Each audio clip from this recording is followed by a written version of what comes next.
Believer in ইসলাম ভাই আপনি একটু নিজেকে আনমিউট করেন। আচ্ছা আমি একটু দেখি ট্রাই করে। হ্যাঁ, এবার বলেন আপনার কি আর কোন প্রশ্ন আছে? যে আরো কিছু প্রশ্ন ছিল, আমি বলি সংক্ষেপে বলি। সাপোজ আপনারা যেটা বলতেছেন যে বাবা বলেন যেগুলো ভাই বলেন যে কোরআন মানে মোহাম্মদের নিজেটা লেখা বা এটা আসমানি কিতাব নয়, কোরআনের আগে না যেগুলো এটা আমি ছিল কখনো ওগুলো বলি কি? নাই।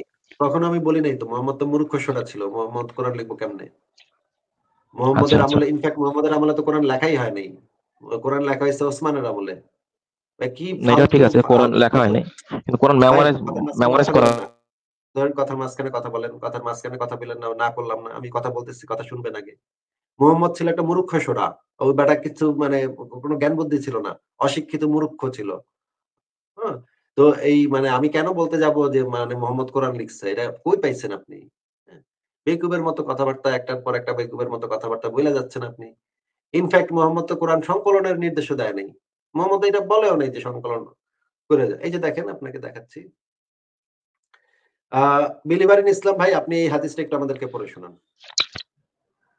আচ্ছা আমি আমার সামনে অ্যাকচুয়ালি ওই যে আপনার ইউটিউবের স্ক্রিনটা চলে গেছে সামহাউ, হাতে চাপ লেগে চলে গেছে, তার সাথে ভয়েসটা শুনতে পাচ্ছি আর কি। আপনি একটু পড়েন, এক্সট্রিমলি সরি।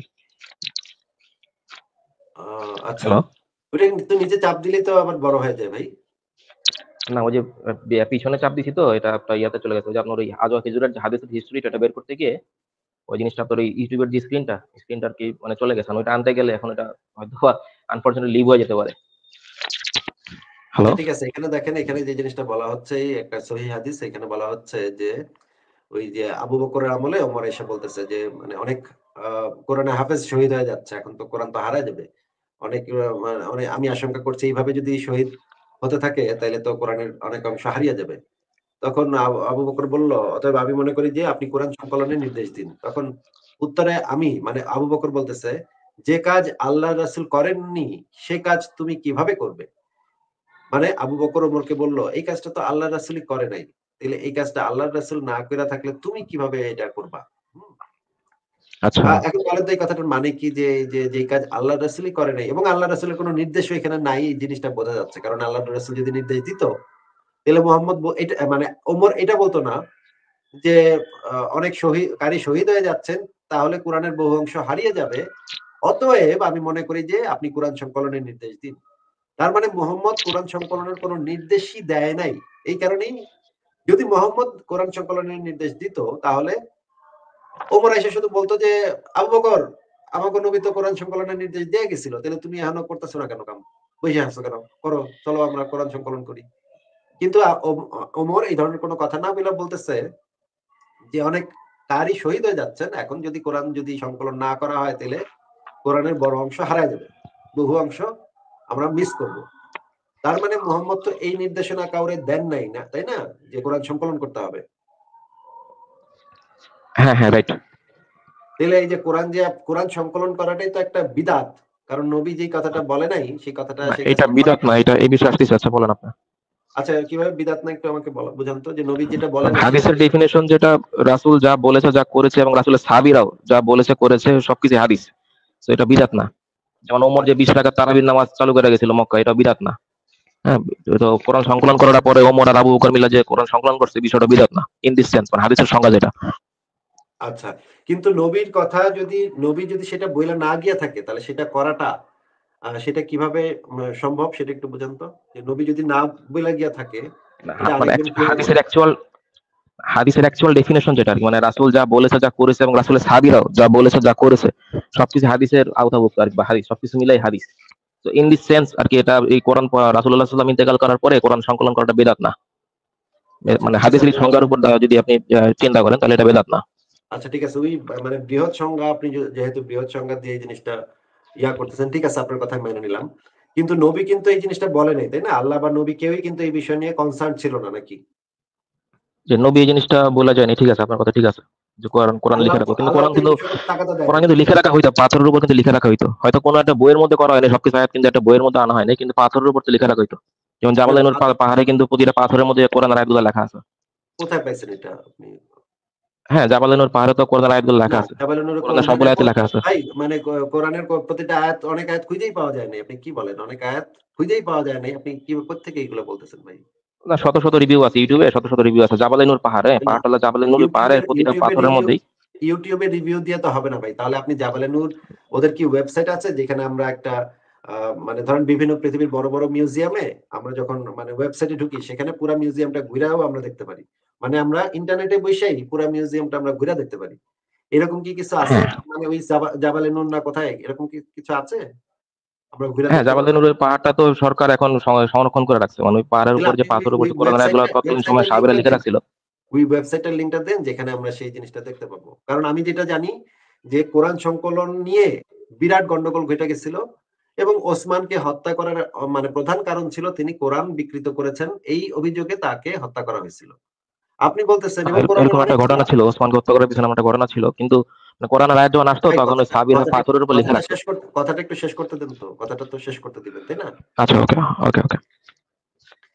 ১ নম্বর হচ্ছে ওসমানকে হত্যাই করা হয়েছিল এবং ওসমানকে কে হত্যা করছিল? ওসমানকে হত্যা করছিল আবু বকরের বড় ছেলে। সে ওসমানকে প্রাসাদের উপরে টানতে, টানতে দাড়ি ধরে টানতে, টানতে নিচে নামাইছে। আবু বকরের বড় ছেলে সে নিজেও কিন্তু একজন সাহাবী। হ্যাঁ? সে আবু বকর আচ্ছা, ওসমানকে দাড়ি ধরে টানতে, টানতে প্রাসাদ থেকে নিচে নামাইছে। নিচে নামাইতে, নামাইতে বলছে, "তুমি কিতাবুল্লাহ পরিবর্তন সাধন করেছ। তুমি কিতাবুল্লাহ পরিবর্তন সাধন করেছ।" আচ্ছা আমি আপনাকে মুখে, মুখে বলতেছি। মুখে, মুখে না বলে আমি একটু দলিলটা বের করি। দলিলটা বের করলে আরো মানে আমরা দলিলটা সামনে রেখে কথা বললে আরো একটু ভালো হয়। একটু আজকে আমার মানে স্পিড একটু স্লো। আপনি কিছুক্ষণ অপেক্ষা করেন। আমি দলিলটা বের করে তারপর আপনাকে আবার বলতেছি। হ্যাঁ, বের হয়ে গেছে। আমরা একটু দেখি। আ সেখানে ঘটনাটা কি ঘটছিল আমরা ভালো করে এনালাইসিস করব না হয়।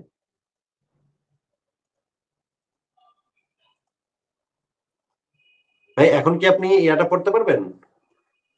না, এখনো ওই জিনিসটা আসলে সামনে আনা যাচ্ছে না বা আনতে পারতেছি না আরকি। মোবাইল আসলে খুব কম অপারেট করি তো বিষয়গুলা।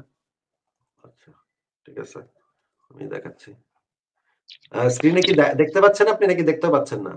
না, স্ক্রিনে আমি কিছুই দেখতে পারতেছি না। মানে ওই ইউটিউবের ওই ডিসপ্লেটাই সরে গেছে আরকি। আমি জাস্ট শুনতে পারতেছি আপনার কথাগুলো। আচ্ছা আমি দেখাচ্ছি। আল বিদায়া ওয়ান নিহায়া গ্রন্থ থেকে আল্লামা ইবনে কাসিরের ইসলামিক ফাউন্ডেশন ৭ম খন্ড পৃষ্ঠা ৩৩২-৩৩৩। এখানে লেখা আছে যে এই যে মোহাম্মদ ইবনে আবু বকর, এই যে মোহাম্মদ ইবনে আবু বকর এইটা এই নামটা কি আপনার পরিচিত লাগতেছে? মোহাম্মদ ইবনে আবু বকর। আচ্ছা, আবু বকরের নাম তো শুনছি। আমি উনার পুরা নামটা জানি না। এটা কি ওই আবু বকরই মনে হয় তাহলে নাকি? হ্যাঁ, আচ্ছা, ওই আবু বকরের ছেলে। ইবনে মানে হচ্ছে ছেলে, তাই না? আচ্ছা, আচ্ছা। Right, right. মোহাম্মদ ইবনে আবু বকর মানে আবু বকরের ছেলে মোহাম্মদ নাকি? জি। আবু বকরের ছেলে মোহাম্মদ গৃহে প্রবেশ করেন। তখন তিনি দেখতে পেলেন খলিফার জ্ঞান ফিরেছে, মানে ওসমানের জ্ঞান ফিরেছে। তখন তিনি বললেন, "হে বোকাবৃদ্ধ, তুমি কোন ধর্মের অনুসারী?" তিনি মানে ওসমান বললেন, "আমি আ ইসলামের অনুসারী। তবে আমি বোকা বুড়ো নই। বরং আমি আমিরুল মুমিনিন, মানে আমি খলিফা, মানে আমি মুমিনদের আমির।" তাই না? ইবনে আবু বকর বললেন, "তুমি কিতাবুল্লাহ পরিবর্তন সাধন করেছ।" মানে কি ভাই? এই কথাটার মানে কি ভাই? আচ্ছা, মানে ওই কিতাবের মধ্যে কিছু চেঞ্জ আনছে এরকম একটা বিষয় দাবি করছে আরকি। আচ্ছা। তো তার মানে এখান থেকে বোঝা যাচ্ছে যে আ আম ওসমানের বিরুদ্ধে একটা অভিযোগ ছিল যে সে কিতাবুল্লাহ মানে কোরআনে পরিবর্তন ঘটাইছে নাকি? হ্যাঁ, হ্যাঁ। Right, right. এমনটাই এখানে বলা আছে। ঠিক আছে। আচ্ছা। ঠিক আছে। এটা একটা গেল। এটা একটা দেখলাম আমরা। এবার আমরা আরেকটা দেখি যে আ এই হাদিসটা ভাই আপনি তো দেখতেছেন না। তাইলে আমি আপনাকে তো এখন কিছু জিনিস পড়তে হবে। কারণ আপনি কি একবার বের হয়ে আবার ঢুকতে পারবেন? বিলিভার ইন ইসলাম ভাই? কারণ আপনাকে হ্যাঁ, আমার হ্যাঁ। কিছু অবশ্যই। দেখাইতে হবে। আপনার তো কিছু পড়তে হবে। কারণ আমি একা তো এতগুলা পড়লে আমার গলা ব্যথা করবে একটু পরে। হ্যাঁ, অবশ্যই, অবশ্যই। তাহলে আপনি হয় পড়েন, নাইলে একটু বের হয়ে আবার ঢুকেন। তারপর আপনাকে আমি এই হাদিসগুলো দেখাবো। আমি ব্যাক স্টেজটা খালি রাখতেছি। আপনি দ্রুত যুক্ত হন। ঠিক আছে? কারণ ভইরা যাবে কিন্তু। আচ্ছা, ঠিক আছে ভাই। ওকে। এখনই যুক্ত হন। কারণ নাইলে কিন্তু ভইরা যাবে আমার ব্যাক স্টেজ। তাড়াতাড়ি আপনাকে বের করে দিচ্ছি। আপনি তাড়াতাড়ি যুক্ত হন। কারণ আপনাকে অনেকগুলা জিনিস পড়াইতে হবে। আ অনেকগুলা দলিল দেখাবো। সে যেহেতু বলতেছে যে আমরা নাস্তিকরা নাকি বলি যে ১ নম্বর কথা হচ্ছে আমরা নাকি নাস্তিকরা বলি যে মোহাম্মদ কোরআন লিখছে। মোহাম্মদ তো মূর্খ সোড়া ছিল। সে কেমনে কোরআন লিখবে? এবং ইনফেক্ট কোরআন তো লেখাই হইছে ওসমানের আমলে। তো মোহাম্মদ কোরআন কই থেকে লিখবে? আমি এটা কবে বললাম ভাই? এই রকমের মানে বোকা, বোকা কথাবার্তা বলে এই মুমিনরা আইসা মানে অদ্ভুত, অদ্ভুত সব কথাবার্তা বলে। এগুলো শুনলেও বেকুব হয়ে যেতে হয়।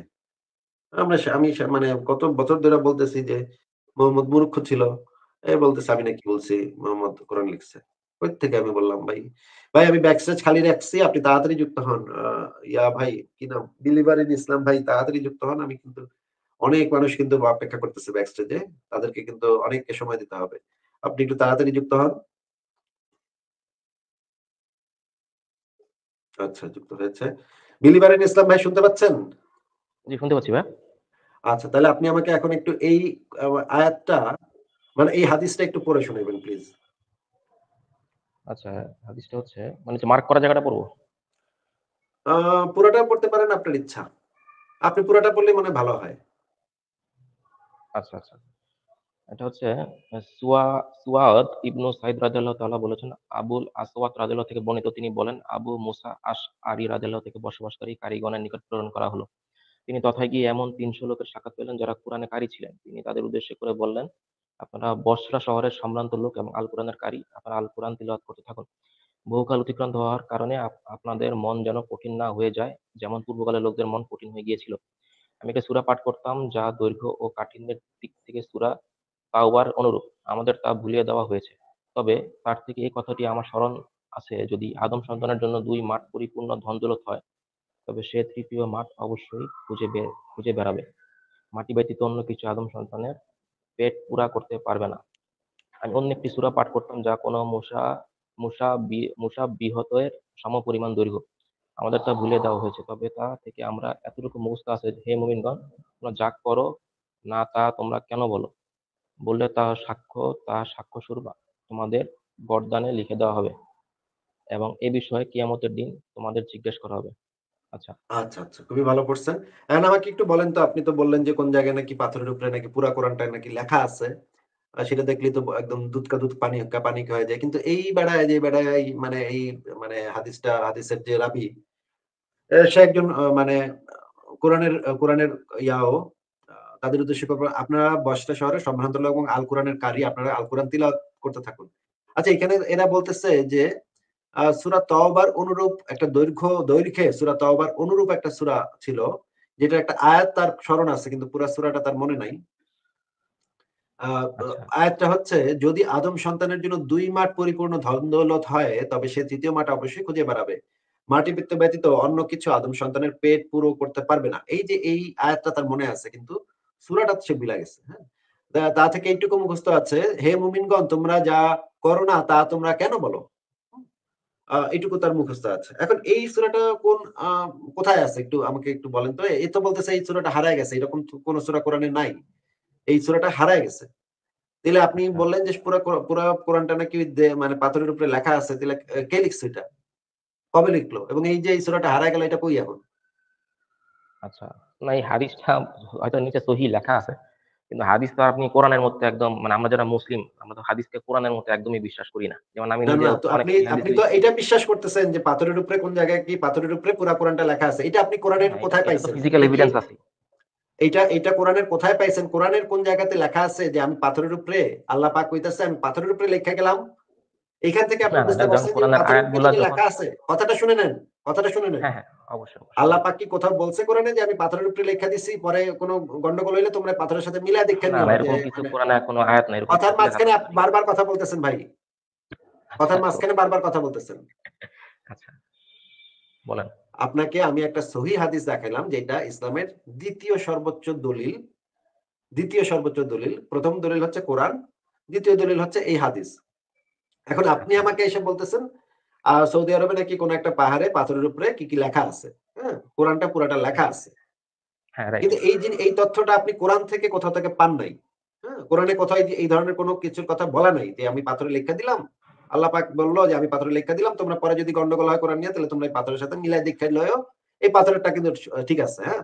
আমি কিন্তু দেইখা মানে চেক করে দেখছি। আল্লাহ পাক কইতাছে আমি কিন্তু টেক কইরা ওইখানে দেখছি যে আমি যা কইছি ওইটা ওই পাথরের উপরেও সেটাই লেখা আছে।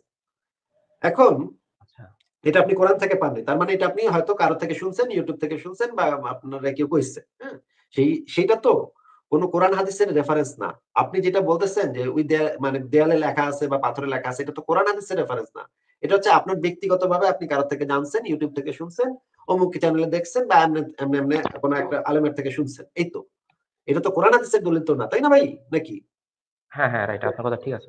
আচ্ছা, এখন আমি আপনাকে যে দলিলটা দেখাচ্ছি সেটা ইসলামের দ্বিতীয় সর্বোচ্চ দলিল, যেটা হচ্ছে একটা সহিহ হাদিস, সহিহ মুসলিম গ্রন্থের একটা সহিহ হাদিস। এইটা ইসলামের দলিল তো নাকি? না, হাদিস ইসলামের দলিল, ঠিক আছে, আপনার কথা ঠিক আছে, সুন্নাত ইসলামের দলিল। আর আপনি কিন্তু যেটা হাদিস বলছেন যে আরব দেশের একটা দেয়ালে কিছু একটা লেখা আছে বা পাথরের উপরে কিছু লেখা আছে, এটা তো ইসলামের কোনো দলিল না নাকি? না, ওইটাও দলিল। তৎকালীন সময় যখন আয়াতগুলা, কোরআনের আয়াতগুলো আসতো, তখন সাহাবীরা চাপার জন্য পাহাড়ে বিভিন্ন পাথরের উপর লেখা রাখতো। এটা একটা এভিডেন্স যে কোরআন কোন এক এটা সময় এটা আসছিল। এটা কোরআনের কোথায় বা হাদিসের কোথায় লেখা আছে যে না, পরবর্তীতে কোরআনে তোমরা তো সমস্যায় সবকিছু পড়লে লেখা, কোরআনে তো সবকিছু লেখা একটু নেই। এই এই এই তথ্যটা আপনি কোথা থেকে পাইছেন?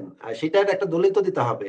নইলে একটা ওটা পাথর তো যদি আমি ওই দেখায় বলি, পাহাড়টাই তো দলিল। ওই কথাটা শুনে পাহাড়টাই তো নেন। দলিল। আমি পাহাড়ে তো যদি কোরআনের আয়াতগুলো লেখা হইতো। কথাটা শুনে নেন। আমি যদি বলি যে কুতকুত পাহাড়ের ভিতরে কিছু একটা লেখা আছে, এটাই হইতেছে, এটার ভিতরে যে কোরআনটা আছে সেটাই সহি কোরআন। হ্যাঁ? মনে করেন একজন কলিমুদ্দিন এসে কইলো যে কুতকুত নামক একটা পাহাড় আছে, সেই পাহাড়ের উপরে যেই কথাগুলো লেখা আছে এটাই আসলে সহি কোরআন। এখন তার এই কথাটাকে আমরা কিভাবে মানবো? এই রকমের তো কোনো দলিল কোরআন হাদিসে থাকতে হবে। থাকলে তখন আমরা তার কথাটা মানতে পারি, তাই না? হ্যাঁ, হ্যাঁ, আপনার কথা ঠিক আছে। কিন্তু একজন ব্যক্তি এসে কলিমুদ্দিন এসে কইলেই তো আমরা এই জিনিসটা কোরআন হাদিসের দলিল ছাড়া তো আমরা মাইনে নিতে পারি না যে ওই পাহাড়ের উপরে কি একটা লেখা আছে ওইটাই সহি কোরআন। এটা তো আমরা মেনে নিতে পারি না। কোরআন হাদিসের দলিল ছাড়া তো এটা মাইনে নেওয়ার কোনো প্রশ্নই আসে না। আপনার কাছে কি ওই পাহাড়ে, যেই পাহাড়ের কথা বললেন, সেই পাহাড়ে যে লেখা আছে এবং ওইটা যে সহি কোরআন, এই রকমের কোনো কোরআন হাদিসের দলিল আছে নাকি নাই? জাস্ট এটা বলেন। না, ওইরকম কোনো কিছু কোরআনে সরাসরি বলা নেই, কিন্তু তাহলে ওই এটারে পাহাড়ের এটারে মধ্যে লাথি কোরআনের মেরে এখন আমি সবগুলো। ফালাই দিতেছি। ঠিক আছে? আপনার এই জিনিসটারে আমি এখন লাথি মেরে ফালাই দিতেছি। আপনাকে আমি এখন আরেকটা দলিল দেখাচ্ছি। এই দলিলটা একটু আমাকে পড়ে শোনান ভাই। বুখারী শরীফের। এটা কি পুরোটা পড়বো? এটা অনেক বড় একটা অনুচ্ছেদ দেখা যাচ্ছে। আচ্ছা, তাহলে আপনি বড় মনে হইলে তাইলে আপনি একটু এখান থেকে পড়েন। এই লাল কালিটা থেকে পড়েন। আচ্ছা। তারপর জিবরাইল আলাইহিস সালাম নবী সাল্লাল্লাহু আলাইহি সাল্লামকে খবর দিলেন, প্রেরিত দলটি তাদের রবের সাথে মিলিত হয়েছে। তিনি তাদের প্রতি সন্তুষ্ট হয়েছেন এবং তাদের সন্তুষ্ট করেছেন। পরে রাবী বলেন, আমরা এই আয়াতটি পাঠ করতাম, আমাদের কওমকে জানিয়ে দাও যে আমরা আমাদের রবের সাথে মিলিত হয়েছি। তিনি আমাদের প্রতি সন্তুষ্ট হয়েছেন এবং আমাদেরও সন্তুষ্ট করেছেন। পরে এই আয়াতটি মনসুখ হয়ে যায়। তারপর আল্লাহ ও রাসূলের প্রতি অবাধ্যতার দারুণ রাসূলুল্লাহ সাল্লাল্লাহু আলাইহি ওয়াসাল্লাম ক্রমাগত ৪০ দিন রিল জাকওয়ান, বানু লিহয়ান ও বানু উসায়ার বিরুদ্ধে দুআ করেন। আচ্ছা। আচ্ছা, হইছে ভাই। হইছে ভাই। আমার ধন্যবাদ। আপনি ভালোই পড়ছেন। এখানে দেখা যাচ্ছে আরো একটা আয়াত যেটা পাঠ করত, সেই আয়াতটাও মানসুখ হয়ে যায়। কিন্তু এই আয়াতটাও খুঁজে পাওয়া যাচ্ছে না। আমি এটার পরে আপনাকে বের করে দেখাবো, যদি সময় থাকে, যে আপনাকে আমি সামারি বলে দিলাম। এই আয়াতটা কোরআনের কোথাও খুঁজে পাওয়া যাচ্ছে না। কোরআনে নাই। আচ্ছা। আরেকটা আয়াত আমরা একটু দেখি। এটা হচ্ছে ওমর ইবনুল খাত্তাবের হাদিস, মানে মুসনাদে আহমদ থেকে। এটা একটা সহিহ হাদিস। আ এইখানেও একটা আয়াত ছিল, যে আয়াতটা এখন আর পাওয়া যাচ্ছে না। আপনি একটু এই যে নিশ্চয়ই আল্লাহ মুহাম্মদ সাল্লাল্লাহু আলাইহি সাল্লামকে সত্য সহকারে পাঠিয়েছেন, এখান থেকে একটু পড়েন তো ভাই। আচ্ছা, নিশ্চয়ই আল্লাহ মুহাম্মদ সাল্লাল্লাহু আলাইহি সাল্লামকে সত্য সহকারে পাঠিয়েছেন এবং তার উপর কিতাব নাজিল করেছেন। তার উপর যা কিছু নাজিল করেছেন, রজম সংক্রান্ত আয়াতও তার অন্তর্ভুক্ত ছিল। আমরা তা পড়েছি ও বুঝেছি। রাসূলুল্লাহ সাল্লাল্লাহু আলাইহি সাল্লাম নিজেও রজম করেছেন, তারপরে আমরাও করেছি।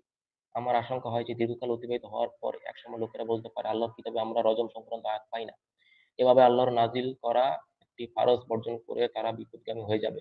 বস্তুত বিবাহিত নারী ও পুরুষ ব্যভিচার করলে তার উপর রজম চালু করা আল্লাহর কিতাবের আওতাভুক্ত একটা আহ, অকাট্য সত্য বিধি, যখন তার উপর সাক্ষ্য, আচ্ছা। স্বীকারোক্তি বা গর্ভধারণ পাওয়া যাবে। আচ্ছা, এই রজমের আয়াতটা তো কোরআনে এখন নাই, তাই না? কারণ কোরআনে যেটা এখন আছে সেটা হচ্ছে দোররা মারার আয়াত আছে। এই যে জিনা করলে যে দোররা মারার, মানে ব্যভিচারের শাস্তি দোররা মারাটা আছে। কিন্তু রজমের যে বিধানটা, কোরআনে যে রজমের বিধানটাও ছিল, আল্লাহর কিতাবে আমরা ওই যে দেখেন এখানে ওমর বলতেছে, ওমর আশঙ্কা করতেছে দীর্ঘকাল অতিবাহিত হওয়ার পর একসময় লোকেরা বলতে পারে, আল্লাহর কিতাবে আমরা তো রজমের সংক্রান্ত আয়াত পাই না। কিন্তু এই আয়াতটা তো ছিল, তাই না? হ্যাঁ, তাহলে হাদিসে এই আয়াতটা বলা তো আছে এখন, একটা ছিল। এই আয়াতটা তো এখন আর নাই নাকি? না, এখন অ্যাকচুয়ালি হাদিস তো কোরআনের মতো অন্ধ বিলিভ করা যায় না। যেমন আমরা মুসলিমরা কোরআনকে অন্ধ বিলিভ করি, হাদিসকে কিন্তু অন্ধ বিলিভ করি। যেমন আমি ব্যক্তিগতভাবে হাদিসকে অন্ধ বিলিভ অবশ্যই করি। অবশ্যই হাদিস হচ্ছে, এখন আপনি মানে হাদিস অস্বীকার করা শুরু করছেন। অলরেডি আপনার দানাবাজি স্টার্ট হয়ে গেছে। অলরেডি আপনি সহিহ হাদিস, ওমরের না, বর্ণিত সহিহ রিয়েলি হাদিস আমি, আপনি অস্বীকার না, না, করা আমি শুরু করে হাদিসকে দিচ্ছেন। অন্ধ এই বিলিভ এই করি না, দানাবাজি হাদিসকে অন্ধ একটু বিলিভ একটু করি আস্তে না আস্তে অনেক আগে আস্তে থেকে। আস্তে আস্তে আপনাকে একটু মিউট করে রাখতেছি। অলরেডি আপনার মানে চালাকি শুরু হয়ে গেছে। এখন আপনি কোন হাদিস আর মানবেন না। বলবেন না ভাই হাদিস মানি না, আমি আহলে কোরআন হয়ে গেছি। এই মুহূর্তে এই যে এইখানে আমি দেখলাম ধরা খাইছি, হ্যাঁ? যেখানে দেখলাম আমি বিপদ সম্মুখীন, বিপদের ভিতরে পড়ছি ভাই, কি নাস্তিকের লাইভে গিয়া কি ক্যারফার ভিতরে পড়লাম রে ভাই। এখন তো এই হাদিস মানুন যায় না, হাদিস মানতে গেলে তো ইমান থাকে না ভাই। হ্যাঁ ওরে মা, এগুলা কি হাদিস দেখতাছি, এগুলা তো জিন্দগিতে শুনি নাই ভাই। হ্যাঁ, এই যে হাদিসের ভিতরে এত মানে প্যাচ গোছ, ওরে মা, কোরআন রে উল্টাই দিতেছে। এখন তো আমার ভাই লুঙ্গি খুলে যাচ্ছে, আমার আল্লাহর লুঙ্গি খুলে যাচ্ছে, আমার ইসলাম চলে যাচ্ছে। এখন তো আমি আহলে কোরআন হয়ে গেলাম, এই নগদে আহলে কোরআন হয়ে গেলেন আপনি। হ্যাঁ, নগদে আহলে কোরআন হয়ে গেলেন। একটু আগে আপনি বলতেছিলেন যে সাহাবীদের বর্ণনা, একটু আগে আপনার কথাটাই আমি আপনাকে বের করে শোনাবো। আপনি, আমি যখন আপনাকে জিজ্ঞেস করলাম, আমি তো ইচ্ছা করে আপনাকে ওই জায়গাটাতে নিছিলাম। আমি আপনাকে বলতেছিলাম যে এটা তো মুহাম্মদ বলে নাই। তাইলে আপনি কিভাবে ওই মানে তখন আপনি হাদিসের যে ব্যাখ্যাটা দিলেন, মানে না মুহাম্মদ না বললেও এটা ইসলামের বিধান হইব, না সাহাবিকও কথাও হাদিস, হ্যাঁ তাইলে ওগুলো মানতে হইব, হ্যাঁ সাহাবিদের কথা আমার মানতে হইব। কোরআন সংকলনের যে বিধানটা, কোরআন সংকলনের যে আমি আপনাকে জিজ্ঞেস করলাম তখন যে ভাই মোহাম্মদ তো কোরআন সংকলনের অনুমতি দেয় নাই, তাহলে আপনি কোরআন পাইলেন করতে? তখন আপনি বললেন না, আমাকে সাহাবীরা কইছে, ওমর কইছে, ওমর কইলেই হইব, ওইটাই ইসলামের বিধান, ওইটাই ইসলামের বিধান, আমার নবীর আল্লাহ ছাড়াও ওইটা ইসলামের বিধান। হ্যাঁ, এইখানে কিন্তু আপনি ঠিকই হাদিস মাইনা কোরআন সংকলনটারে মানতেছেন, হাদিস মাইনা আপনি কোরআন সংকলনটার মানে দিতেছেন, মানে মানে সার্টিফিকেটটা দিতেছেন যে কোরআন সংকলনটা ঠিকই আছে, সাহাবী তো কইছে, তাইলে তো হইছে, হাদিসে তো আছে, সাহাবী তো কইছে, তাইলে তো ঠিকই আছে। এখন যে ক্যারফার ভিতরে পড়লেন, এই গেলেন গা আপনি উল্টা, এখন কইতাছেন, এখন দেখতেছেন যে বিপদ, এখন আর হাদিস মানি না। তাহলে একটু আগে যখন আপনার এই হাদিসটা দেখাইলাম যে মোহাম্মদ তো কোরআন সংকলনের কোনো অনুমতি দেয় নাই, কোনো কিছু কয় নাই, ওইখানে কিন্তু আপনি আবার ঠিকই সাহাবীর বক্তব্যরে ইসলামের বক্তব্য হিসেবে অকাট্য ভাবে গ্রহণ করে কোরআনকে সার্টিফাই করছেন। এইখানে যখন দেখা যাচ্ছে বিপদ, এইখানে এসে আবার পিছলা গেলেন যে না ভাই, হাদিসটা তো মানুন যায় না ভাই, বিপদে পড়ে গেছে। আচ্ছা ঠিক আছে, আমি আপনাকে এখন জিজ্ঞেস করতেছি যে কোরআনের সবচাইতে বড় মানে পণ্ডিত, যে হচ্ছে নবী মোহাম্মদ দ্বারা সার্টিফাইড পণ্ডিত, আব্দুল্লাহ ইবনে মাসুদ, যিনি ছিলেন কোরআনের উপরে সবচাইতে বড় পণ্ডিত। 4 জন পণ্ডিত ছিল যাদের কাছ থেকে মোহাম্মদ বলছিল যে এই 4 জনের কাছ থেকে কোরআন শিক্ষা করো। তাদের ভিতরে একজন হচ্ছে আব্দুল্লাহ ইবনে মাসুদ। এবার বলেন তো আব্দুল্লাহ ইবনে মাসুদ কে ছিলেন, এটা একটু বলেন। না, আব্দুল্লাহ ইবনে মাসুদের বিষয়ে কিছু জানা নেই দাদা। আপনি ইসলাম পালন করেন, আপনি আব্দুল্লাহ ইবনে মাসুদ সম্পর্কে কিছু জানেন না, এটা তো হইতেই পারে না। কারণ এটা না, তো আমি সম্ভবই না। আলেম না, আমি অ্যাকচুয়ালি আলেম না বা মাদ্রাসার স্টুডেন্টও না। হ্যাঁ, মাঝে মধ্যে একটু টুকটাক লেখাপড়া কিন্তু করি, কিন্তু এসব কোরআনের কিন্তু আপনি বিষয়ে যদি পড়ি। ইসলাম সম্পর্কে বেসিক ধারণাও আপনার থাকে, একদম বেসিক ধারণাও থাকে, তাহলে আব্দুল্লাহ ইবনে মাসুদ সম্পর্কে জানে না? ভাই আব্দুল্লাহ ইবনে মাসুদ সম্পর্কে তো আমি ক্লাস 7 থেকে জানি। আপনার বয়স কত হইছে? আমার বয়স 40 ছুঁই ছুঁই। কত? 40-এর কাছাকাছি। ওরে মা! আমি তো 13 বছর থেকে আব্দুল্লাহ ইবনে মাসুদ সম্পর্কে ভালোভাবে জানি, খুব ভালোভাবে জানি। আপনি 40 বছরও আব্দুল্লাহ ইবনে মাসুদ কে জানেন? আচ্ছা ঠিক আছে। তাহলে আপনাকে আমি জানাই দিচ্ছি। ঠিক আছে, জানেন না, একটা জিনিস না জানা থাকতে পারে। এটা নিয়ে এত ঘাটায়ও লাভ আমি নেই একটা আমার। কিছুক্ষণ আগে যে বিষয়গুলো বলতেছিলাম যে আমি ওই একটা হাদিস, প্রথমে হাদিস মানলাম, পর হাদিস মানলাম, এই বিষয়কে আমি না, একটু বলতে এখন পারি? এখন একটু এই আপনার কথাটা একটু পরে বললেন। আমার এই পয়েন্টটা শেষ হোক। ঠিক আছে? আচ্ছা। এখানে দেখা যাচ্ছে বুখারী শরীফের হাদিস, হাদিস নাম্বার হচ্ছে ৩,৪৮৭ নম্বর হাদিস। এখানে বলা হচ্ছে রাসূলুল্লাহ সাল্লাল্লাহু আলাইহি ওয়াসাল্লামকে বলতে শুনেছি, তোমরা ৪ ব্যক্তি থেকে কোরআন শিক্ষা করো। আব্দুল্লাহ ইবনে মাসুদ সর্বপ্রথম তার নাম উল্লেখ করলেন। এখানে এটা কি দেখা যাচ্ছে হাদিসটা? হ্যাঁ, হ্যাঁ, দেখা যাচ্ছে। মানে আব্দুল্লাহ ইবনে মাসুদ তো কোরআনে মানে নবী দ্বারা সার্টিফাইড যে সে কোরআনের উপরে সবচেয়ে বড় পণ্ডিত নাকি? হ্যাঁ, হ্যাঁ, রাইট। এই নইলে তো মানে এর থেকে কোরআন শিক্ষা এবং ১ নম্বরে রাখছে আব্দুল্লাহ ইবনে মাসুদ রে। নইলে তো আব্দুল্লাহ ইবনে মাসুদ থেকে কোরআন শিক্ষা করতে কইতো না নাকি? হ্যাঁ, হ্যাঁ, রাইট। তার মানে আব্দুল্লাহ ইবনে মাসুদকে আমরা বুঝলাম যে আব্দুল্লাহ ইবনে মাসুদ হচ্ছে মুহাম্মদ দ্বারা সার্টিফাইড সবচেয়ে বড় পণ্ডিত কোরআনের উপরে নাকি? হ্যাঁ, আচ্ছা, আরো হাদিস আছে মিশকাত শরীফের ২১৯৫ তাই দেখেন, এই যে দেখেন মানে আ এগুলো আপনি পড়ে নিয়েন। অনেকগুলো হাদিস আমি দিয়েছি, সেগুলো আপনি পড়ে নিয়েন পরে। এই যে আব্দুল্লাহ ইবনে মাসুদ আবার গর্ব করে বলতো, দেখেন এখানেও আরেকটা হাদিস আছে বুখারী শরীফ তাওহীদ ৫০০২ নম্বর হাদিস। আ আব্দুল্লাহ বলেন, এই আব্দুল্লাহ মানে হচ্ছে আব্দুল্লাহ ইবনে মাসুদ, হ্যাঁ? আল্লাহর কসম, যিনি ছাড়া কোনো ইলাহ নেই। আল্লাহর কিতাবের অবতীর্ণ প্রতিটি সূরা সম্পর্কে আমি জানি যে তা কোথায় অবতীর্ণ হয়েছে, এবং প্রতিটি আয়াত সম্পর্কেই আমি জানি যে তা কোন ব্যাপারে অবতীর্ণ হয়েছে। এই যে আব্দুল্লাহ ইবনে মাসুদ বলতেছে যে আমি প্রত্যেকটা সূরা, প্রত্যেকটা আয়াত সম্পর্কে আমি খুব ভালোভাবে জানি। এটা কি দেখা গেছে ভাই? হ্যাঁ, দেখা গেছে। আচ্ছা ঠিক আছে, এবার আমরা আব্দুল্লাহ এই যে ওসমান যে কোরআনটা সংকলন করলো এই বিষয়ে আব্দুল্লাহ ইবনে মাসুদের বক্তব্য কি সেটা আমরা একটু পড়ি। এই জিনিসটা প্রথমে আমরা পড়বো হচ্ছে গিয়ে তাহফিমুল কোরআন সাইয়্যেদ আবু আলা মওদুদী ১৯ নম্বর খণ্ড পৃষ্ঠা ৩২০। আপনি একটু এই অংশটুকু একটু জোরে জোরে পড়ে শোনান ভাই। দেখা যাচ্ছে? হ্যাঁ হ্যাঁ, ওই যে মার্ক করা যে লেখাগুলো ওগুলো। আচ্ছা আমি আরেকটু বড় করে দিই কারণ আপনি হয়তো দেখতে পাবেন না। আমি আরেকটু বড় করে দেয়া উচিত। জানেন? উম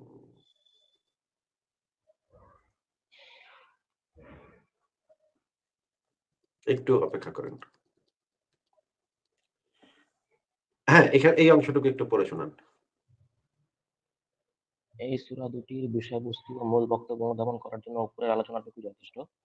তবুও হাদিস ও তাফসীর গ্রন্থগুলো এদের সম্পর্কে এমন তিনটি বিষয়ের আলোচনা এসেছে যা মনে সংশয় সন্দেহ সৃষ্টি করতে পারে।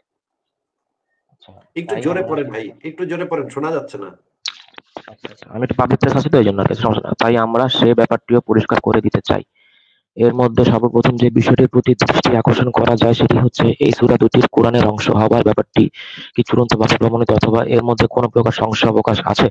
এই প্রশ্ন দেখা দেবার কারণ হচ্ছে এই যে হযরত আব্দুল্লাহ ইবনে মাসউদের মতো উন্নত মর্যাদাসম্পন্ন সাহাবী থেকে বিভিন্ন রেওয়াতে একথা উদ্ধৃত হয়েছে যে তিনি এই সূরা দুটিকে কোরআনের সূরা বলে মানতেন না এবং নিজের পান্ডুলিপিতে তিনি এই দুটি সূরা সংযোজিত করেননি।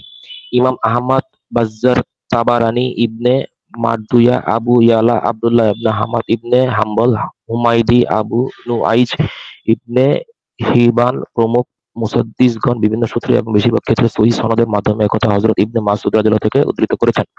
এই হাদিসগুলোতে কেবল একথাই বলা হয়নি যে তিনি এই সূরা দুটিকে কোরআনের পান্ডুলিপি থেকে বাদ দিতেন, বরং এই সাথে এই কথা বলা হয়েছে যে তিনি বলতেন, কোরআনের সাথে এমন জিনিস মিশিয়ে ফেলো না যা কোরআনের অংশ নয়। এই সূরা দুটি কোরআনের অন্তর্ভুক্ত নয়। নবী সাল্লাল্লাহু আলাইহি সাল্লাম কে এর মাধ্যমে একটি হুকুম দেওয়া হয়েছিল। তাকে বলা হয়েছিল এই শব্দগুলোর মাধ্যমে আচ্ছা। তার মানে হ্যাঁ, আমরা বুঝতে পারলাম এই যে আব্দুল্লাহ ইবনে মাসুদ এই দুটাকে কোরআনের অংশ বলে মনে করত না। এই দুটাকে হুকুম বলে মনে করত। কিন্তু কোরআনের অংশ বলে মনে করত না। নাকি? হ্যাঁ, হ্যাঁ, এমন একটা বিষয় এখানে। কোন ২ টা সূরা আচ্ছা এটা ঠিক ভাই? আছে। হ্যাঁ? কোন ২ টা সূরার কথা বলছে এখানে? এই যে সূরা ফালাক এবং সূরা নাস। আচ্ছা, আচ্ছা। আব্দুল্লাহ ইবনে মাসুদ সূরা ফালাক ও সূরা নাসের কোরআনের অংশ হওয়ার ব্যাপারটি অস্বীকার করতেন না। বরং এই ২ টা সূরাকে কোরআনের পাতায় লিখে রাখতে অস্বীকার করতেন। এই রকমের বর্ণনাও পাওয়া মানে এরপরে এই যে এই গ্রন্থের লেখক এই জিনিসটাকে করছে এইভাবে, মানে সমাধান করছে এইভাবে। এই যে একটা সমস্যা তৈরি হয়েছে এটা সমাধান করছে এইভাবে যে এই আব্দুল্লাহ ইবনে মাসুদ এটাকে অস্বীকার করতেন না। আ শুধু এই সূরা দুটোকে কোরআনের পাতায় লিখে রাখতে অস্বীকার করতেন। এই ব্যাখ্যাটা আবার এই গ্রন্থের লেখক দিছে। ঠিক আছে। কিন্তু এই আব্দুল্লাহ ইবনে মাসউদ যে এই ২ টাকে হওয়ার কথা অস্বীকার করেছেন, এই কথা নির্ভরযোগ্য সনদের মাধ্যমে প্রমাণিত। এখানে দেখেন আবার পরে লিখে দিয়েছে কিন্তু তাদের জবাবও ব্যাখ্যাও সঠিক নয়। কারণ আব্দুল ইবনে মাসউদ সূরা দুটির কোরআনের সূরা হওয়ার কথা অস্বীকার করেছেন, এ কথা নির্ভরযোগ্য সনদের মাধ্যমে প্রমাণিত। নাকি ভাই? হ্যাঁ? হ্যাঁ, ঠিক আছে। এখানে কথাগুলো আচ্ছা এভাবেই ঠিক লেখা আছে। আছে। ঠিক আছে। এরপরে আমরা আব্দুল্লাহ ইবনে মাসউদের আরো কিছু বর্ণনা পড়ি। দেখেন তিরমিজি শরীফের ৩১০৪ নম্বর হাদিস এখানে যে জিনিসটা বলা হচ্ছে যে হুযায়ফা রাদিয়াল্লাহু আনহু কোরআন পাঠের ক্ষেত্রে তাদের পরস্পর মতানৈক্য দেখেছিলেন। আ এই যে এরপরে ওসমান রাদিয়াল্লাহু আনহু এই বলে হাফসা এর কাছে লোক পাঠালেন যে আপনার কাছে রক্ষিত কোরআনের লিপিবদ্ধ কপিগুলো আমাদের কাছে পাঠিয়ে দিন। আমরা এটাকে কপি করে ফেরত পাঠাবো। হাফসা এই কপিগুলো ওসমানের কাছে পাঠিয়ে দিলেন। এরপরে দেখেন কি হয়। আ তোমাদের ৩ জন কুরাইশ গ্রুপকে তোমাদের এবং যায়েদ ইবনে সাবিতের মধ্যে মতানৈক্য দেখা দিলে দেখা গেলে কুরাইশি ভাষা অনুসারে তা লিপিবদ্ধ করবে। কেননা কুরআন কুরাইশদের ভাষায় নাযিল হয়েছে। আচ্ছা ঠিক আছে। আ এইবার দেখেন যায়েদ ইবনে সাবিত বলছেন সূরা আযাবের একটি আয়াত আমি খুঁজে পাচ্ছিলাম না। হুম? অথচ রাসূলুল্লাহ সাল্লাল্লাহু আলাইহি ওয়াসাল্লামকে তা পাঠ করতে শুনেছি। মুমিনদের মধ্যে কিছু লোক আল্লাহর সাথে কৃত অঙ্গীকার পূর্ণ করেছে। তাদের মধ্যে কেউ শাহাদাত বরণ করেছে এবং কেউ প্রতীক্ষায় রয়েছে। ৩৩ নম্বর সূরার ২৩ নম্বর আয়াত। পরে তালাশ করে খুজাইমা ইবনে সাবিত এবং আবু খুজাইমার কাছে এটি পেলাম এবং উক্ত সূরায় যুক্ত করলাম। কুরাইশিরা বলেন যায়েদ রাদিয়াল্লাহু বলেন তাদের মধ্যে মতানৈক্যের বিষয়টি ওসমানের কাছে পেশ করা হলে তিনি বলেন তোমরা এইটা লেখো। ওসমানের কাছে এই মতবিরোধটা পেশ করা হইল। ওসমান বলল এই শব্দটা লিখতে বলল। কেননা কুরআন কুরাইশদের ভাষায় নাযিল হয়েছে। আব্দুল্লাহ ইবনে উতবা বলেছেন যে আব্দুল্লাহ ইবনে মাসউদ আ হাসান যায়েদ ইবনে সাবিতের তৈরি কপি পছন্দ করেননি। এই জিনিসটা কি দেখা যাচ্ছে ভাই? মিলিবারিন ইসলাম ভাই আপনি একটু আনমিউট করে কথা বলেন। হ্যাঁ, হ্যাঁ, দেখা যাচ্ছে। এখানে যে জিনিসটা লেখা, আব্দুল্লাহ ইবনে মাসউদ রাদিয়াল্লাহু আনহু যায়েদ ইবনে সাবিতের তৈরি কপি পছন্দ করেননি, এই কথাটা কি দেখা যাচ্ছে? হ্যাঁ, দেখা যাচ্ছে। মানে আপনি যে কোরআনটা বর্তমান সময় পড়তেছেন, এই কোরআনটা তো যায়েদ ইবনে সাবিতের তত্ত্বাবধানে, তিনি ছিলেন সেই কমিটির প্রধান। কোরআন সংকলন যে নির্দেশটা দেওয়া হয়েছিল, সেই কমিটির প্রধান ছিলেন যায়েদ ইবনে সাবিত। এটা কি আপনি জানেন? না, জানতাম না, এখন জানলাম। আচ্ছা, যখন হচ্ছে গিয়ে, আচ্ছা পুরা ঘটনাটা যদি আপনাকে এখন আমার বলতে হয় তাহলে তো অনেক সময় লাগবে, কিন্তু আপনাকে সংক্ষেপে বলে দিচ্ছি। প্রথমে হচ্ছে আবু বকরের কাছে ওমর এসে বলল, আচ্ছা আমি স্ক্রিনটা সরাই দিয়ে আপনাকে বলি। আবু বকরের কাছে ওমর এসে বলল যে অনেক হাফেজ কিন্তু মারা যাচ্ছে যুদ্ধে, হ্যাঁ, আপনি যদি দ্রুত কোরআনটা সংকলন না করেন তাহলে অনেক আয়াত আয়াত হারায় যাবে, হ্যাঁ, একদম পাওয়া যাবে না। ইতিমধ্যে কয়েকটা গেছে, কয়েকটা আয়াত টায়াত, এমনও আয়াত আছে যেটা মাত্র একজন ব্যক্তির মনে ছিল, আর কারোর মনে ছিল না। তখন হচ্ছে গিয়ে আবু বকর বলে, আচ্ছা ঠিক আছে, আমি কোরআন, ঠিক আছে তোমার কথা আমি ভাইবা দেখি। তারপর কয়েকদিন পরে সে বললো, হ্যাঁ ঠিক আছে। তখন তারা কি করলো, যায়েদ ইবনে সাবিতকে দায়িত্ব দেওয়া হইলো, যে কমিটির প্রধান করা হইলো, যে তোমরা কোরআন সংকলন করো। এই সময় আলী আর একটা কোরআন সংকলন করার কাজে হাত দিয়ে দিচ্ছে। আলীর কোরআন আবার অন্য কোরআন, সেটার সাথে এই কোরআনের কোনো মিল নাই। সেটা আমি পরে বলবো, পরে এক সময়। তখন আব্দুল্লাহ আবু আবু বকর, এই যে সেই কোরআনটা সংকলন হওয়ার পর সেটা প্রথমে আবু বকরের কাছে দেওয়া হইলো। আবু বকরের কাছে ছিল। তখন আবু বকর মারা যাওয়ার পরে যখন উমর খলিফা হইলো, তখন সেই কপিটা চলে গেল ওমরের কাছে। ওমরের নিয়ন্ত্রণে চলে গেল সেই কপিটা। ওমরের মেয়ে ছিল হাফসা, যে ছিল মোহাম্মদের মেয়ে। ওমরের মৃত্যুর পরে হাফসার কাছে সেই কপিটা সংরক্ষিত ছিল। সেই কোরআনটাকে বলা হয় আদি কোরআন, এবং সেই কোরআনটার উপরে একটা হীরার খণ্ড দিয়ে সেই কোরআনটাকে, মানে প্রচ্ছদটা, সেই কোরআনের যে প্রচ্ছদটা, সেই প্রচ্ছদটা ছিল হীরার খচিত খণ্ড দ্বারা। এটা কি বুঝতে পারতেছেন যে এটা কি জিনিস? মানে প্রচ্ছদের উপরে হীরা দিয়ে ইয়া করা ছিল, ঠিক আছে? আচ্ছা, এই কোরআনটাকে বলা হয় আদি কোরআন, ঠিক আছে? এখন এই আচ্ছা, সময় যে সমস্যাটা দেখা দিল, ৭টি উপভাষায় কোরআন নাজিল হয়েছিল। কিন্তু তখন ওসমান যখন ক্ষমতাপ্রাপ্ত হয়, তখন সে বলে শুধুমাত্র কুরাইশীদের ভাষাতে কোরআন থাকবে, আর বাদ বাকি সব কোরআন পুরাই দিব আমি। আর কোন কোরআন দুনিয়াতে আমি রাখবো না। তখন আচ্ছা, সে হাফসার কাছ থেকে সেই আদি কোরআনটা চায়, যে তুমি আমাকে সেই আদি কোরআনটা দাও, আমিও একটা কোরআন সংকলন করছি, সেটার সাথে আমি ম্যাচ করব। কিন্তু আবু বকরের যে কোরআনটা, সেই কোরআনের ভিতরে ধারাবাহিকতাটা এরকম ছিল না, যেটা ওসমানের বর্তমান কোরআনে আপনি যেটা পড়েন, সেই ধারাবাহিকতাটা আবার আবু বকরের কোরআনটার সাথে মিলে না, ঠিক আছে? তখন আচ্ছা, ওসমান আবু বকরের কোরআনটা হাফসার কাছে চায়, এবং সেই আদি কোরআনটা ওসমান নেয়। নিয়ে সেই কোরআনটা থেকে কিছু কিছু জিনিস ওসমানের কোরআনের ভিতরে ঢুকায়, হ্যাঁ, এবং কিছু ধারাবাহিকতা তৈরি করে। এরপরে যে জিনিসটা করে, সে হাফসার কাছে সেই আদি কোরআনটা আবার ফেরত পাঠায়। ওসমান মারা যাওয়ার পরে আরো ২ জন খলিফা হয়, তাদের ভিতরে একজন ছিল, সেই ব্যক্তিটা যে কাজটা করছিল, গভর্নর হয়েছিল সে। সে করছিল কি, ওই হাফসার কোরআনটা পরে পোড়ায় দেয়। কারণ এই হাফসার কোরআনের সাথেও ওসমানের কোরআনের অনেক তারতম্য ছিল। এই দলিলগুলা যদি আচ্ছা, আপনি মানে দেখতে চান, প্রত্যেকটা দলিল আমি দেখাতে পারবো। কিন্তু আপনি যদি আরো মানে ডিটেইলসে পড়তে চান, তাহলে তাকি ওসমানীর, পাকিস্তানের বিখ্যাত আলেম তাকি ওসমানীর একটা বই আছে। সেই বইটা ডাউনলোড লিংকও আমার কাছে আছে। আমি একটু খুঁজতে হবে, আমি আপনাকে দিতে পারি। কিন্তু সেই বইটাতে এই জিনিসগুলো একদম খুব সুন্দরভাবে বর্ণনা করা আছে, যে ওই সময় প্রত্যেকটা ঘটনা পরম্পরা কিভাবে ঘটছিল।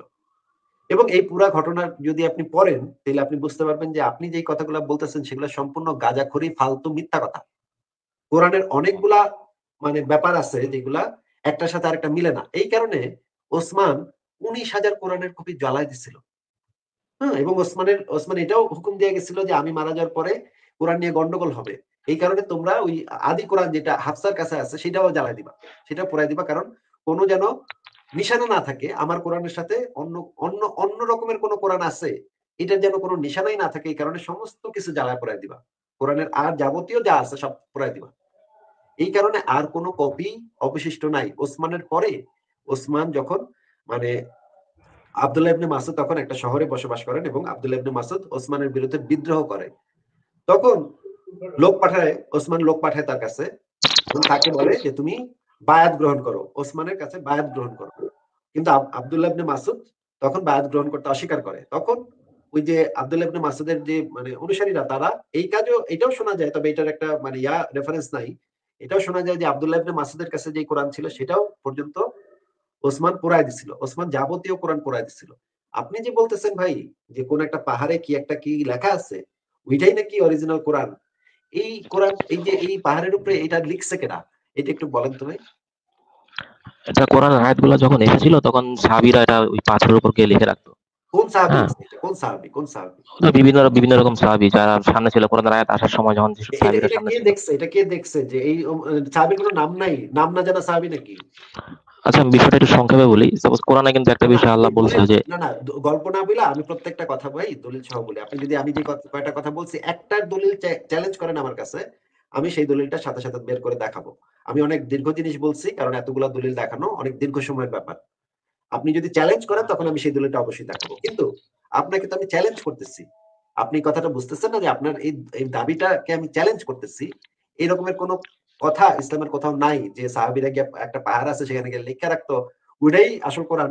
এরকম কোন কথা ইসলামের কোন দলিলে নাই। আপনি এটা পাইছেন কোথায় সেটার দলিলটা আগে বলেন। না ঠিক আছে, আপনার কথা ঠিক আছে, এটা কোথাও কোনো পান্ডুলিপিতে কোথাও লেখা নাই। কিন্তু ওই পাহাড়ের যে পাথরের উপর যে আয়াতগুলো ভাই লেখা আছে কোন না, এটা পাগলা মানে কোন পাগলা পাগলা সোডা কি লিখছে পাহাড়ের উপরে এগুলা দিয়া? এগুলার তো কোন দলিল নাই। এগুলা তো মানে দলিল ছাড়া কথাবার্তা। অ্যাকচুয়ালি আমি যেটা বলতে চাচ্ছি এটা আপনি ধরতে পারেন নাই। আমার একটু সংক্ষেপে বলি। এটা কত সালে লেখা আপনি হয়েছে? মনে এই যে করেন পাহাড়ের উপরে পাথরের গায়ে এটা কত সালে লেখা হয়েছে? এটা রাসূলের সময় লেখা হয়েছে, রাসূল জীবিত এই দশায়। রাসূলের এটা সময় যে লেখা হয়েছে এটার দলিলটা কোথায়? কোন তাহলে তো হাদিসে নিশ্চয়ই আছে যে এটা রাসূলের সময় লেখা হয়েছে। না, এটা তো আরবের সরকারও তো এটা ওই পাহাড়টা সংরক্ষণ করে রাখছে। এমনভাবে সংরক্ষণ সেটাই করে তো, রাখছে। সেটাই তো। মুহাম্মদের সময় যে এটা লেখা হয়েছে, যেমন ধরেন মুহাম্মদের জাবালে সময় নূর, এই পাহাড়টার নাম হচ্ছে জাবালে নূর। কথাটা শুনেন। পাহাড়ের নামটা কি সেটা আমি জিজ্ঞেস করিনি তো। যেমন ধরেন আপনাকে আমি একটা হাদিস দেখাচ্ছি। ঠিক আছে? আ যদি কেউ জিজ্ঞেস করে যে মানে নবীর আমলে যে একটা হাদিস লেখা হয়েছে এই যে দেখেন। বুখারী শরীফের ১১৪ নম্বর হাদিস। মুহাম্মদ বইলা দিছে, না এটা না, সরি। সুনান আবু দাউদ শরীফ ইসলামিক ফাউন্ডেশন ৩৬০৭ নম্বর হাদিস। এখানে বলতেছে মুহাম্মদ বলতেছে দেখেন। মুহাম্মদ বলতেছে তখন তিনি তার আঙ্গুল দিয়ে নিজের মুখের দিকে ইশারা করে বলেন, "তুমি লিখতে থাকো ওই জাতের কসম, যার হাতে আমার জীবন। যা কিছু মুখ দিয়ে বের হয় তার সবই সত্য।" এখানে আনাস, এই আব্দুল্লাহ ইবনে আমর কে হাদিস লেখার অনুমতি দিল মুহাম্মদ এখানে। হ্যাঁ? দলিল সহ আমি বললাম যে মুহাম্মদ ওকে এই বেটাকে হাদিস লেখার অনুমতি দিছিল। আপনি আমাকে এই দলিলটা দেখান যে মানে মনে করেন মুহাম্মদের একজন সাহাবী আ আবু হুরায়রা, তাকে মুহাম্মদ বলল যে, "এই আবু হুরায়রা যাও, তুমি পাহাড়ে যাও, এই আয়াতটা এখন নাযিল হইছে, যাও গিয়ে লিখে আসো পাহাড়ের এই যে অমুক পাহাড়ে গিয়া। ভালো করে লিখো।" আবু হুরায়রা কইল, "আচ্ছা ঠিক আছে হুজুর আমি ভালো করে লিখবো।" গেল সে সূরা ফাতিহা নিয়ে সে গেল সেই পাহাড়ে। গিয়া ওই পাহাড়ে ঠক ঠক করে খোদাই করে আয়াতটা লিখলো। তারপরে আইলো। আইয়া কইল, "হে নবী আমি কিন্তু সূরাটা লিখাইছি।" তখন মুহাম্মদ কইল, "আচ্ছা ঠিক আছে সাব্বাস বাঘের বাচ্চা। যা।" এরকম একটা ঠিক দলিল আছে, আপনি আপনার আমাকে কথা ঠিক আছে, দেখান। এরকম কোনো দলিল নাই। ওই পাহাড়ের উপর যে রাসূল লেখা আসতে বলছে এরকম কোনো দলিল নাই। ঠিক আছে, আপনার ঠিক আছে। তাহলে এই যে দলিল ছাড়া যে আপনি মানে নিজের মন গড়া কথাবার্তা এটা তো একটা ইসলামের নামে ফিজিক্যাল এভিডেন্স চালাইতেছেন। ভাইয়া। কোরআনের সবগুলো আয়াতই ওই পাহাড়ের বিভিন্ন পাথরে পাওয়া যায়। এটা তো ফিজিক্যাল একটা ভাই এভিডেন্স। কোন কোরআনটা পাওয়া যায়? আবু বকরের কোরআন নাকি যে আলীর কোরআনটা আমরা কোরআন পড়ি নাকি সুন্নি কোরআন, যেটা যেটা আমাদের ঘরে তো আছে, ওই কোরআনটাই পাওয়া যায়। মানে জাবাল নূর পাহাড়ে বিভিন্ন পাথরে এই কোরআনের কিন্তু আয়াতগুলো আমি পাওয়া যায়। কিন্তু কয়টা? আমি ২৩ তো টা। ইসলামের সমস্ত দলিল প্রমাণ তো এইটা প্রুফ করে যে ওসমানের সময় সমস্ত কিছু জ্বালায় পোড়ায় দেওয়া হয়েছে।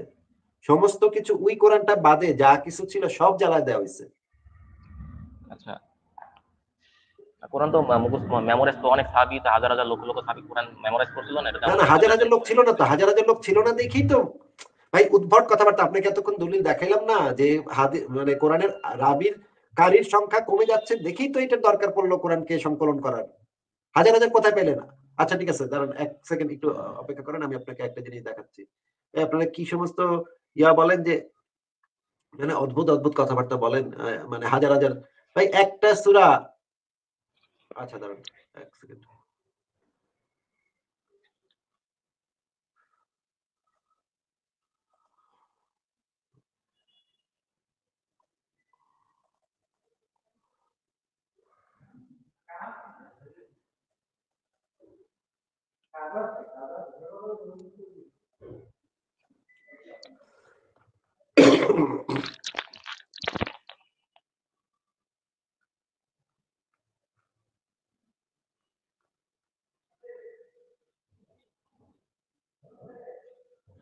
আমি কি এখন কিছু বলতে পারি? হ্যাঁ বলেন। আচ্ছা, মানে আমার যে পয়েন্ট অফ ভিউ বা আমার মানে আমি যেটা মানে পার্সোনালি ফলো করি, কোরআনের এগেইনস্টে যায় এমন কোন হাদিস অ্যাকচুয়ালি আমি ফলো করি না বা বিলিভ করি না। বুঝছেন? ঠিক আছে, আপনার ওই কথাটাও ঠিক আছে যে আমি ওই হাদিস থেকে নিলাম যে কোরআন সংকলন করা দরকার, ঠিক আছে, এটা জায়েজ আছে, ঠিক আছে, কারণ ওইটা কিন্তু তাহলে কোরআনের কোরআন পক্ষে থেকে যায়। আপনি আমাকে দেখান, কোরআন থেকে আমাকে দেখান তো যে কোরআনে আল্লাহ পাক বলছে যে কোরআন সংকলন করতে। না, কোরআন আল্লাহ বলেন, কিন্তু আল্লাহ কিন্তু এটা বলছে এই কোরআন আল্লাহ তাআলা নিজে সংরক্ষণ করবে, মানে কোরআন কখনো পরিবর্তন হবে না, এটা কিন্তু আল্লাহ নিজে বলে দিছে। না, আর এটা তো কোরআন আল্লাহ দায়িত্ব নিছে। পরিবর্তিত কোন হওয়ার কোনো মানুষের যে দিক। আল্লাহ দায়িত্ব নিছে, তো এটার দায়িত্ব তো আল্লাহ নিছে, তাহলে কোন মানুষকে যে হ্যাঁ, এই দায়িত্ব দেওয়া হয়েছে এইটা কোরআন থেকে দেখান। ওটা আল্লাহ তাআলা মানুষকে দিয়ে, মানুষের দ্বারাই তো এই কাজগুলো করছে, যেমন মোহাম্মদকে দিয়ে কোরআন দিছে না মানুষের না না, মাঝে, যেই এটা আল্লাহ যেই নিজে দায়িত্ব সরাসরি দিতে আল্লাহ পারতো। পাক নিজে নিচ্ছে, আল্লাহ পাক কোরআনে বলেছেন যে এই কোরআন সংরক্ষণের দায়িত্ব আমার। হুম। জি। কোন মানুষকে এই দায়িত্ব তো দেওয়া হয়েছে, কোরআন থেকে আমাকে দেখান। না, ঠিক আছে, আপনার কথা ঠিক আছে, কিন্তু এই কোরআন চেঞ্জ হবে না, এটা স্বাভাবিক, কোরআন তো আল্লাহ বলে দিছে এই কোরআন চেঞ্জ হবে না। তো এখন যে কোরআনটা আছে, ভাই, এই কোরআন কিন্তু এখন অ্যাভেলেবেল আছে। চেঞ্জ অলরেডি হইছে, চেঞ্জ অলরেডি আমি দেখাই দিছি, ওসমানের থেকে আমি দেখাবো। হুম। যে চেঞ্জ যে হইছে। আচ্ছা, আপনি বলেন তো কোরআনের প্রথম নাজিলকৃত আয়াত কোনটা? এই যে সূরা আলাকের যে আয়াতগুলা, পড়ো তোমার প্রভুর নামে। এটা বর্তমান কোরআনে কত নম্বরে আছে সূরাটা? সূরা আলাকটা মনে হয় 47 নম্বর সূরা, মোস্ট প্রবাবলি। 97, মনে নেই। 96 বা 97 বা 98, হ্যাঁ? আচ্ছা, আচ্ছা। আচ্ছা। বলেন তো ভাই যে নাজিলের ক্রমানুসারে 113 নম্বর সূরা কোনটা? 113 নম্বর সূরা হচ্ছে আপনার সূরা নাস। সূরা তাওবা। আচ্ছা, আচ্ছা, সবার শেষে সূরা তাওবা আসছিল। আচ্ছা, ঠিক আছে, রাইট। মানে 113 নম্বর। আর এরপরে আরেকটা সূরা নাজিল হইছে, সূরা নাস, হ্যাঁ। কিন্তু তার আগেরটা হচ্ছে সূরা তাওবা। এখন সূরা তাওবা কোরআনে কত নম্বরে আছে? 9 নম্বর সূরা মোস্ট প্রবাবলি। তাইলে মানে তাইলে তো ধারাবাহিকতা তো রক্ষা করা হয় নাই, তাই না? না, বিভিন্ন সিচুয়েশন অনুযায়ী আয়াতগুলো আসছিল। যে সিচুয়েশনে যে আয়াতগুলো এই যে দরকার ছিল কোরআন ধারাবাহিকতা থেকে যে নেওয়া রক্ষা হয়েছিল। করা হয় নাই, এই কথাটা নবী কোথায় বলে গেছে? মানে এই যে এইভাবে যে কোরআন লিখতে হবে, সূরা ফাতিহারে ১ নম্বরে দিতে হবে, সূরা তওবারে ৯ নম্বরে দিতে হবে, আর সূরা আলাক যেটা হচ্ছে প্রথম নাজিলকৃত সূরা, সেটারে ৯৬, ৯৭, ৯৮ তে নিয়ে ফালাইতে হবে। এইটা নবী কোথায় বইলা গেছে? বা আল্লাহ কই না, বলছে? যুগের বা কালের বিবর্তনে ইতিহাসগুলো বিকৃত হয়ে গেছে। হ্যাঁ, কারণ আমি একটা এক্সাম্পল আপনাকে দেয়া পারি। জিজ্ঞেস করেছি, নবীর আপনি তো সময় কিন্তু শুধু নামাজ কোরআন পড়া ছাড়া হইতো, কিছু নামাজ মানেন না পড়াইতো। ভাই। কোরআন ছাড়া তো কিছু মানেন না। তাহলে এই যে জি, জি। ধারাবাহিকতাটা যে এরকম হবে, এটা আল্লাহ পাক কোথায় বইলা দিছে কোরআনে? না, এটা তো রাসূল সিলেক্ট করে দিয়ে গেছিল। কিন্তু রাসূলের আমলে নামাজ পড়া হইতো। রাসূল রাসূল নিজে যে নামাজ সিলেক্ট পড়াইতো, করে সাহাবীরা দিছে নামাজ সেটা পড়াইতো। একটু দেখান। সেই দলিলটা দেখান। রাসূল যে সিলেক্ট করে দিছে। না, ওই দলিলটা নাই। এই মুহূর্তে আমার কাছে নেই দলিলটা। কিন্তু এটা কারো বিষয়টা কাছে কি স্বাভাবিক। আছে? কারো কাছে আছে? যে এই দলিল যে রাসূল এটা সিলেক্ট করে দিছে যে সূরা ফাতিহা ১ নম্বরে থাকবো। এটা কি কারো কাছে আছে? এই দলিলটা অ্যাকচুয়ালি এই মুহূর্তে আমার জানা নাই। কিন্তু রাসূলের আমলে যেহেতু নামাজ পড়া হইতো, সূরা ফাতিহা তাহলে পড়াইতো নামাজের শুরুতে। আপনি যে বললেন যে কোরআনটা মুহাম্মদের কাছে যেরকম ছিল সেইভাবেই এখন পর্যন্ত সেভাবে আছে। কিন্তু আপনার কাছে কোন দলিল নাই। কিন্তু আপনার কাছে বিশ্বাস আছে নাকি? না, যেহেতু আল্লাহ কোরআনে বলে দিছে এই কোরআনটা তিনি নিজে সংরক্ষণ কোরআনে করবেন। তো তো বলে এটা দিছে বুঝলাম, পরিবর্তনের যে কোনো। ওই কথাটা অন্য কেউ ঢুকাইছে কিনা এটা আমি কেমনে বুঝবো ভাই? ওই কথাটা হয়তো এক সাহাবী মন গড়া কথা ঢুকাই দিছে। এটা তো আমি জানি না। আমি আপনাকে যেটা জিজ্ঞেস করতেছি যে এই যে কোরআনে তো আমরা মুহাম্মদের জীবন থেকে জানি যে ১ম যে হেরা পর্বতের গুহায় নাজিল হইলো, "পড়ো তোমার প্রভুর নামে" ব্লা, ব্লা, ব্লা। তাই না ভাই? জি, জি। এইটা এই যে ৯৭, ৯৮ নম্বরে গেল কেমনে? এটা তো ১ নম্বরে থাকনের কথা। তাইলে এই যে ধারাবাহিকতাটা যে পাল্টায় গেল, এটা কে ডিসাইড করলো? এটা কি মুহাম্মদ বইলা গেছিল? বইলা গেলে দলিলটা কই? এটা কি এটা আবু অবশ্যই বকর মোহাম্মদ করছে? বইলা গেছে। এটা আবু বকর অবশ্যই মোহাম্মদ বইলা করলে গেছে। দলিলটা কই? বিলিভার ভাই, আপনি একটু কথাটা শুনে তারপর উত্তর দেন। যদি এটা আবু দলিলটা বকর এটা করে আপনি। থাকে, কথাটা শুনে নেন দলিলটা আগে, সিম্পল। কথাটা শুনে নেন। আচ্ছা, আচ্ছা, বলেন। এটা যদি আবু বকর করে থাকে, সেই আবু বকর করলে সেটার দলিল কই?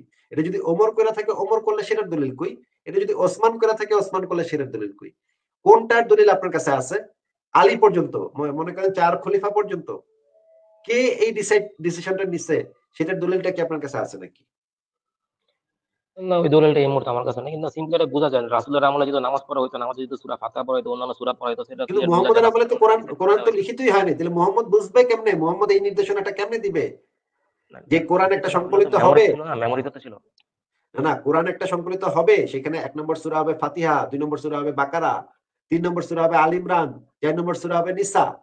এই যে সিরিয়ালটা, এটা কি মুহাম্মদ কোথাও বইলা গেছে? কারে বলছে সেটা? কোন সাহাবী এটা মুহাম্মদের কাছ থেকে শুনছে, শুইনা আরেকজনকে আপনার কথা বলছে? ঠিক আছে, আপনার কথা ঠিক আছে। দলিলটা পাওয়া যাচ্ছে না। কিন্তু বিষয়টা স্বাভাবিক। এটা অবশ্যই মোহাম্মদ সিলেক্ট করে দিয়েছিল যেহেতু মোহাম্মদের মধ্যে নামাজ পড়া হইতো, তাই না? নামাজের মধ্যে সূরা পড়া হইতো, সূরা ফাতিহা পড়া পড়াইতো। নামাজের মধ্যে সূরা পড়া হওয়ার সাথে তো এটা সম্পর্ক নাই তো। কোরআনে যে না, এই সিরিয়ালে সূরার মধ্যে থাকবে, যেহেতু আয়াত, প্রথম আয়াত, কোরআনে শেষ যে আয়াত যেহেতু একটা কোরআনে যে এই সামঞ্জস্য আছে। সিরিয়ালে থাকবে, কোরআনে যে এই সিরিয়ালে থাকবে, এটা নামাজে কি সূরা পড়তে হবে সেই রকমের অনেক ইনস্ট্রাকশন মুহাম্মদ দিয়া গেছে যে এই অমুক সূরা পড়তে পারো, তমুক সূরা এমনে ওই খাড়াইবা, সূরার এমনে প্রথম বইবা। আয়াত, শেষ আয়াত তো নিশ্চয়ই মোহাম্মদ বইলা গেছে। ওই সূরার প্রথম আয়াত কোনটা, শেষ আয়াত কোনটা, এটা তো নিশ্চয়ই মোহাম্মদ বইলাই দিয়ে গেছে, তাই না? কোথায় বইলা গেছে? সেই হাদিসটা কোথায়?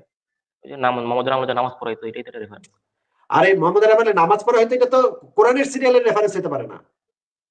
না, সূরার যে আয়াতগুলো তেমন না যে কোরআনের প্রথম সূরা প্রথম আয়াতটা প্রথম মানে আয়াত নামাজে কি শেষে। সূরা পড়তে হবে সেটা সেই হাদিস দিয়া যদি আপনি বলতে চান যে এটাই হইলো কোরআনের সিরিয়ালটা কি হবে, এটা রেফারেন্স, এটা কেমনে হইলো ভাই? আপনাকে যেই দলিলটা এটা চাচ্ছি তো সেইটা আপনার দলিলটা না দিয়ে আপনি আরেকটা দলিলের কথা বলতেছেন। না, আপনি না, ওই অ্যাকচুয়ালি ওই দলিল আপনি যে আপনার আচ্ছা, সিক্সথ সেন্স দিয়ে ওই চিন্তা দলিল করেন না। যে এবার ওই সিক্সথ দলিল সেন্স দিয়ে যে করলে নামাজের পাওয়া যায়। ওই দলিল দিয়ে যে নামাজের সূরা পড়ার বিধান সাব্যস্ত হয় সেই বিষয়ে আমার কোনো আপত্তি নেই। আপনি যখন ওই দলিলটা দেখাইবেন নামাজের সময় কি করতে হইব সেইটা দ্বারা নামাজের বিধান সাব্যস্ত হবে। কিন্তু কোরআনের সিরিয়ালটা তো এইটা দ্বারা সাব্যস্ত হবে না। তাহলে তো সেটার জন্য তো দলিল লাগবে। না, আমি যেটা বলতে চাচ্ছি, আপনি যখন একটা সূরা পড়লো নামাজের মধ্যে, সূরার প্রথম আয়াত থেকে তো পড়লো, তাই না? ওই সূরার প্রথম আয়াতটা যেহেতু সিলেক্ট করা ছিল, তো অবশ্যই প্রথম সূরা ফাতিহাটাও সিলেক্ট করা হয়েছিল। স্বাভাবিক এটা। এই এটা দলিলটা তো কোথায়? এই দলিলটা কোথায় যে আপনি বলছেন স্বাভাবিক। প্লিজ, এই দলিলটা নিশ্চয়ই মোহাম্মদ কারো বইলা গেছে যে তোমরা যখন কোরআনটা সংকলন করবা না তখন তুমি ১ নম্বরে রাইখো ফাতিহারে ১ নম্বরে রাইখো আর বাকারারে দিবা ২ নম্বরে। আর এই যে আল ইমরানরে দিবা ৩ নম্বরে। এই যে দলিলটা কোথায়? কে শুনছে এটা মোহাম্মদের কাছ থেকে? কোন সাহাবী শুনছে? না, ঠিক আছে, এই দলিলটা লেখা বা প্রমাণ পাওয়া যাচ্ছে না বা লেখা নেই, কিন্তু যেহেতু আয়াতগুলা সিরিয়াল করে দিয়েছিল রাসূলুল্লাহ সাল্লাল্লাহু আলাইহি ওয়াসাল্লাম, সূরাগুলো সিরিয়াল করে দেওয়া ছিল, এটা দলিল নাই, ঠিক আছে, সিক্স সেন্স যেটা বোঝা যায়।